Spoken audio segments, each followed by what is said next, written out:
महाभारत एक सत्य गाथा।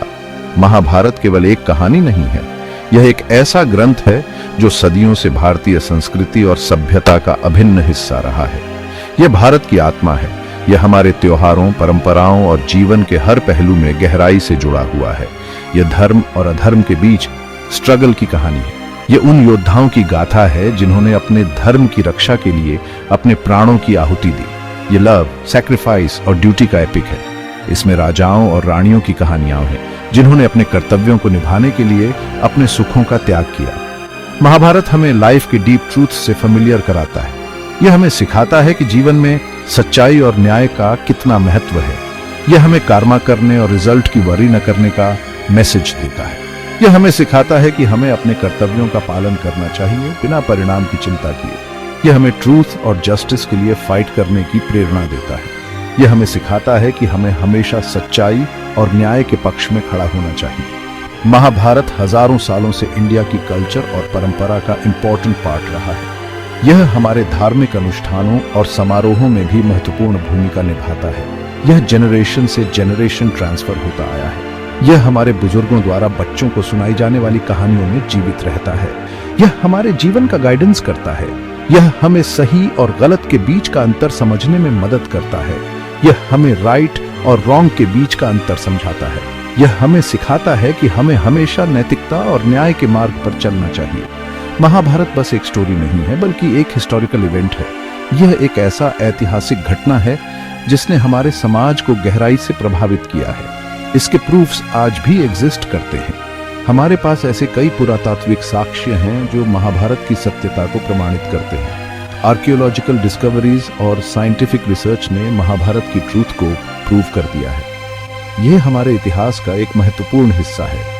आइए हम महाभारत के कुछ इंपॉर्टेंट प्रूफ्स पर नजर डालते हैं और इस एपिक के हिस्टोरिकल ट्रूथ से फेमिलियर होते हैं।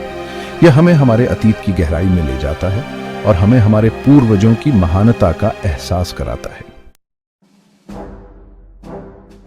कुरुक्षेत्र हरियाणा में स्थित एक हिस्टोरिकल मैदान है जो भारतीय इतिहास में एक महत्वपूर्ण स्थान रखता है।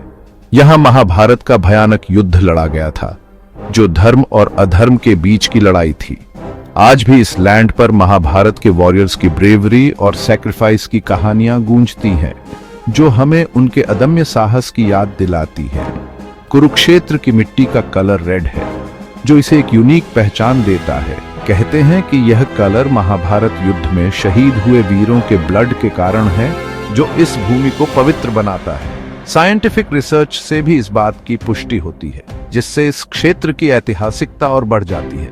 इस एरिया की मिट्टी में आयरन ऑक्साइड ज्यादा पाया जाता है, जो ब्लड के कारण हो सकता है, और यह इसे लाल रंग देता है। कुरुक्षेत्र में आज भी कई ऐसे प्लेसेस हैं जो महाभारत युद्ध से रिलेटेड हैं, और ये स्थान इतिहास प्रेमियों के लिए आकर्षण का केंद्र है। यहाँ खुदाई में एंशिएंट वेपन्स, चैरियट्स के पहिए और ह्यूमन स्केलेटन्स मिले हैं, जो इस युद्ध की गवाही देते हैं। ये सभी प्रूफ्स महाभारत युद्ध की ट्रूथ को प्रूव करते हैं और हमें उस युग की झलक दिखाते हैं। कुरुक्षेत्र आज भी एक होली प्लेस माना जाता है, जहाँ लोग शांति और मोक्ष की तलाश में आते हैं।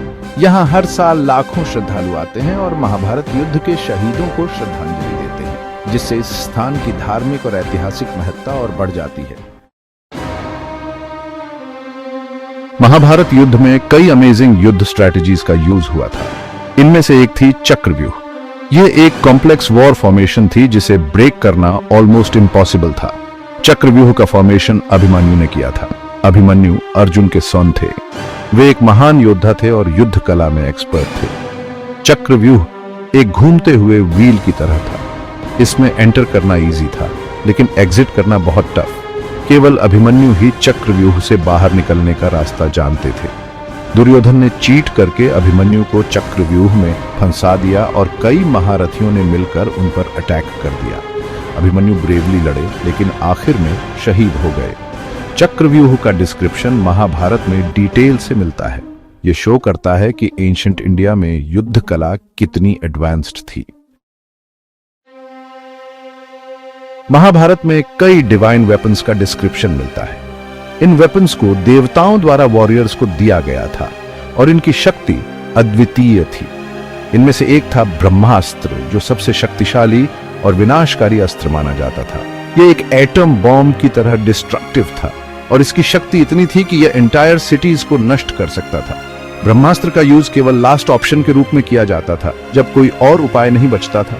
यह इतना पावरफुल था कि इससे पूरी दुनिया डिस्ट्रॉय हो सकती थी और इसका प्रभाव कई पीढ़ियों तक महसूस किया जा सकता था। कहा जाता है कि ब्रह्मास्त्र का यूज 2 बार हुआ था और दोनों बार इसका परिणाम विनाशकारी था। पहली बार परशुराम ने इसे अपनी मां की हत्या का बदला लेने के लिए उठाया था और इसका उपयोग करके उन्होंने अपने शत्रुओं को पराजित किया। दूसरी बार अश्वत्थामा ने इसे पांडव वंश को डिस्ट्रॉय करने के लिए चलाया था, लेकिन इसका परिणाम और भी भयानक था। साइंटिफिक रिसर्च से पता चला है कि एंशिएंट इंडिया में एटॉमिक एनर्जी का नॉलेज था और यह नॉलेज बहुत एडवांस्ड था। मोहनजोदड़ो और हड़प्पा जैसी एंशिएंट सिटीज के रिमेन्स में रेडिएशन के निशान मिले हैं जो इस थ्योरी को सपोर्ट करते हैं। यह पॉसिबल है कि ब्रह्मास्त्र रियली में एक न्यूक्लियर वेपन था और इसका उपयोग एंशिएंट टाइम्स में किया गया था। अगर ऐसा है तो यह एंशिएंट इंडिया की साइंटिफिक उन्नति का प्रूफ है और यह दिखाता है कि हमारे पूर्वज कितने एडवांस्ड थे। सेक्शन 5, द्वारका जल समाधि का गवाह द्वारका भगवान श्री कृष्ण का सिटी था। यह एक रिच और ग्रैंड सिटी था। महाभारत युद्ध के बाद श्री कृष्ण ने द्वारका में ही अपना शरीर छोड़ा था। कहते हैं कि श्री कृष्ण के शरीर त्यागने के बाद द्वारका समुद्र में डूब गई थी। पुरातत्वविदों ने गुजरात के कोस्ट पर समुद्र के अंदर एक एंशिएंट सिटी के रिमेन्स खोजे हैं। इन रिमेन्स में वॉल्स, इमारतें, रोड्स और स्टैच्यूज शामिल हैं। ये रिमेन्स द्वारका सिटी के होने का प्रूफ देते हैं। द्वारका की खोज से महाभारत की ट्रूथ को सपोर्ट मिलता है। यह शो करता है कि महाभारत केवल एक फिक्शनल स्टोरी नहीं बल्कि एक हिस्टोरिकल इवेंट थी। सेक्शन 6, केदारनाथ। पांडवों की स्वर्गारोहण गाथा हिमालय में स्थित केदारनाथ एक फेमस तीर्थ स्थल है। यहां भगवान शिव का एक एंशिएंट टेम्पल है। महाभारत के अनुसार पांडव हेवन जाने के लिए केदारनाथ होकर गए थे। कहा जाता है कि पांडवों ने भगवान शिव से अपने सिंस का प्रायश्चित करने के लिए केदारनाथ की यात्रा की थी। भगवान शिव पांडवों से खुश हुए और उन्हें सैल्वेशन दिया। केदारनाथ के रास्ते में एक जगह है जहां पांडवों ने रेस्ट किया था। इस जगह को आज भी पांडव शिला के नाम से जाना जाता है। केदारनाथ की मिथोलॉजी और यहाँ की नेचुरल ब्यूटी महाभारत की कहानी को जीवंत बना देती है। सेक्शन 7, लाक्षागृह। धर्मयुद्ध का प्रारंभिक बिंदु लाक्षागृह महाभारत की एक इंपॉर्टेंट घटना है। यह घटना कौरवों द्वारा पांडवों को मारने के प्लॉट की कहानी है। कौरवों ने पांडवों को वारणावत में एक वैक्स के पैलेस में ठहराया था। उनका प्लान था कि वे इस पैलेस में आग लगाकर पांडवों को जिंदा जला देंगे। पांडवों को कौरवों के प्लॉट का पता चल गया था। उन्होंने एक टनल खोदकर वैक्स के पैलेस से एस्केप होने का प्लान बनाया। पांडव टनल के रास्ते पैलेस से बाहर निकलने में सक्सीड रहे और अपनी जान बचाई। लाक्षागृह की घटना ने महाभारत युद्ध की नींव रखी। यह घटना धर्म युद्ध की शुरुआत का सिंबल है। सेक्शन 8, हस्तिनापुर इतिहास के पन्नों में जीवंत। हस्तिनापुर कौरवों और पांडवों का राज्य था। यह एक ग्रैंड और रिच सिटी था। महाभारत युद्ध के बाद हस्तिनापुर का डाउनफॉल हो गया था। पुरातत्वविदों ने उत्तर प्रदेश में हस्तिनापुर नामक एक एंशिएंट सिटी के रिमेन्स खोजे हैं। इन रिमेन्स में पैलेसेस, फोर्ट्स, टेम्पल्स और हाउसेस शामिल हैं। हस्तिनापुर के रिमेन्स महाभारत काल की ग्रैंडर और प्रॉस्पेरिटी का प्रूफ देते हैं। ये रिमेन्स हमें उस टाइम की लाइफस्टाइल और कल्चर की ग्लिम्प्स दिखाते हैं। हस्तिनापुर की खोज से महाभारत की ट्रूथ को और सपोर्ट मिलता है। सेक्शन 9, पुरातात्विक साक्ष्य महाभारत की सत्यता का प्रमाण। महाभारत की ट्रूथ को प्रूव करने के लिए केवल स्टोरीज ही नहीं बल्कि आर्कियोलॉजिकल एविडेंस भी मौजूद है। कुरुक्षेत्र, हस्तिनापुर और द्वारका जैसे प्लेसेस पर खुदाई में महाभारत पीरियड के कई रिमेन्स मिले हैं।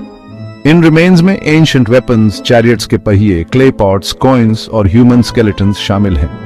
ये सभी प्रूफ्स इस बात की पुष्टि करते हैं कि महाभारत युद्ध रियली में हुआ था। पुरातात्विक साक्ष्य महाभारत की स्टोरी को और भी इंटरेस्टिंग बना देते हैं।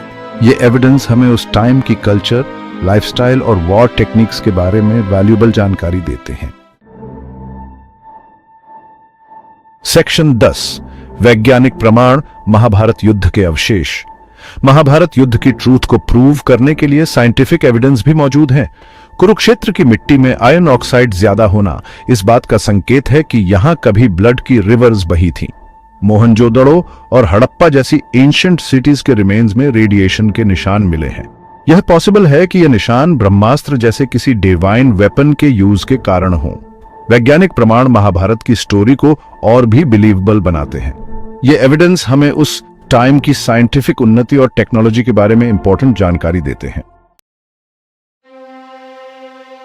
सेक्शन 11, महाभारत इतिहास या कल्पना। महाभारत की कहानी सदियों से चली आ रही है। कुछ लोग इसे हिस्ट्री मानते हैं तो कुछ लोग इसे फिक्शन, लेकिन महाभारत की ट्रूथ को प्रूव करने के लिए कई प्रूफ्स मौजूद हैं। पुरातात्विक साक्ष्य, वैज्ञानिक प्रमाण और मिथोलॉजिकल स्टोरीज सभी इस बात की ओर इशारा करते हैं कि महाभारत रियली में हुआ था। यह एक हिस्टोरिकल इवेंट थी जिसने इंडिया के हिस्ट्री और कल्चर को डीपली प्रभावित किया। महाभारत केवल एक स्टोरी नहीं है, बल्कि यह हमारे जीवन का गाइडेंस है। यह हमें धर्म, कर्म, प्रेम, त्याग, बलिदान और कर्तव्य का लेसन देती है। यह हमें ट्रूथ और जस्टिस के लिए फाइट करने की प्रेरणा देती है।